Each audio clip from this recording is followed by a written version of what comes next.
Hey everyone, and welcome back. I hope you're all doing well and are ready for a story that's a bit unsettling. This one comes from a radio technician working out in the middle of nowhere, and what he experienced is the kind of thing that keeps you up at night, staring at the ceiling. It all started on what he thought was just another boring night shift. He works at a small observatory deep in the Nevada desert. You know the kind of place I'm talking about, one of those forgotten government outposts with more dust than funding. Most nights, his only company is the constant low hum of the radio receivers and the occasional coyote howling at the moon. It's a lonely job, but usually a peaceful one. But on this particular night, the silence was broken. He picked up something strange. At first, it was just a faint rhythmic pulse, almost lost in the static, but it was too deliberate, too structured to be random noise. Every few seconds, there was a short burst of sound. 3 distinct tones, a brief pause, then 2 more tones. Another pause, and finally a longer, lower tone that almost sounded like a human heartbeat.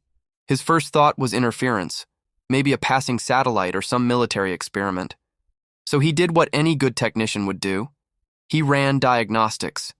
He checked every system, trying to pinpoint the source. But the signal wasn't bouncing off anything in our atmosphere. It wasn't coming from Earth. The system indicated it was originating from somewhere just beyond our solar system. A shiver probably went down his spine at that point. This wasn't just a glitch. This was something else entirely. He immediately called it in to his senior analyst, a guy named Weaver.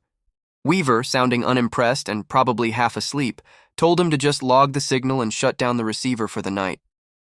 "We'll deal with it in the morning," he said. "Standard procedure, right? Don't make waves. Don't investigate anything unusual on your own." But you know how it is. When you stumble upon something that could change everything, curiosity is a powerful force. He couldn't just let it go. So, he stayed. Instead of shutting it down, he decided to dig deeper. He started by cleaning up the recording, applying filters to strip away the layers of cosmic static and ambient noise. He isolated the signal, amplified it, and then, on a hunch, he slowed it down. That's when his blood ran cold. It wasn't just a series of random tones. Hidden within the pulse, distorted and mechanical, was a voice. It was faint, warped by its journey across the vast emptiness of space, but it was undeniably a voice. And it said a single chilling word: return. He must have played it back 100 times trying to make sense of it. Return. Return where? Return to what? Who was sending this? As he sat there, staring at the audio waveform on his screen, the entire observatory suddenly went dark. The main generator sputtered and died, plunging the room into absolute blackness. A moment later, the emergency backup lights kicked in, casting everything in a weak blood-red glow. The room, once familiar and sterile, was now filled with long, dancing shadows. And then, the receiver flickered back to life on its own. It wasn't supposed to do that. The backup power was only for the lights, not the primary equipment. The signal was back, but this time it was stronger, clearer. It repeated that same haunting word: return. But then something new was added. 2 more words that made his heart pound in his chest. Too late. He instinctively backed away from the console, a primal fear taking over. The very air in the room felt different, charged with static electricity, making the hairs on his arms stand up. That's when the main door to the control room, a heavy slab of reinforced metal, began to vibrate. It started as a low hum, but quickly escalated into a violent shaking, as if something on the other side was trying to beat it down. At the same time, every single monitor in the room flickered and switched to the same terrifying image. A dark, unfamiliar planet, half illuminated by the cold, eerie light of a distant blue sun. And then, the image changed. Staring back at him from every screen was his own face. But it wasn't him. Not the him of right now. This version was older, gaunt, with hollow, empty eyes and lips that were cracked and pale. This spectral version of himself stared directly through the screen, right at him, and its lips moved.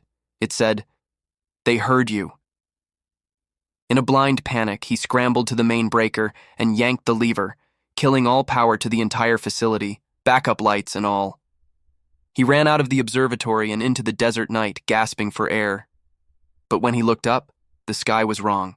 The stars, the familiar, comforting constellations, they were moving, shifting slowly, unnaturally, as if something immeasurably massive was moving behind them, warping the very fabric of space.